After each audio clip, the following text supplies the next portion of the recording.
In today's video, I'm going to teach you how to change your account name in Cloudflare. It's a simple process that only takes a few moments, but it's important to make sure you're following each step carefully so that everything goes smoothly. First off, let's start by heading over to your Cloudflare dashboard. This is the main hub where you can manage various aspects of your Cloudflare settings and configurations. Once you're logged in, take a look at the menu on the left-hand side. You'll notice a section labeled Manage Account. This is where you'll want to focus your attention. Simply click the drop-down menu under Manage Account to reveal additional options that you can adjust.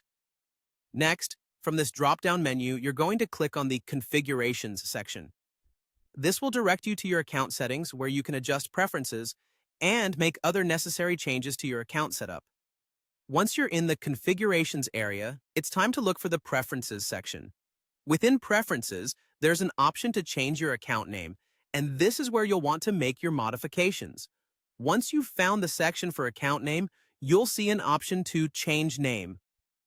Click on this and a text box will appear, allowing you to type in the new account name you desire. Make sure to choose a name that suits your needs and accurately represents you or your organization.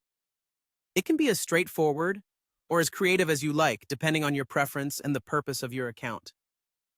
After typing in your new account name and reviewing it to make sure there are no typos or mistakes, go ahead and click Save. When you do this, Cloudflare will update your account with this new name, and just like that, your account name will be changed. You don't need to do anything else, and your new name should be visible immediately. This name change will be reflected across your account, so it's really important to double-check that everything looks just right before you hit Save. Remember, while the actual process only takes a moment, choosing the right name is important because it can affect how others perceive your account or how efficiently you manage your profile in the Cloudflare system. And just like that, you've updated your Cloudflare account name. It's a quick and easy way to personalize your experience and ensure that all your settings align with your current needs. Thank you for following along with this tutorial. If you have any more questions about using Cloudflare, feel free to explore other parts of our channel where we delve into more tips and tutorials just like this one. Have a great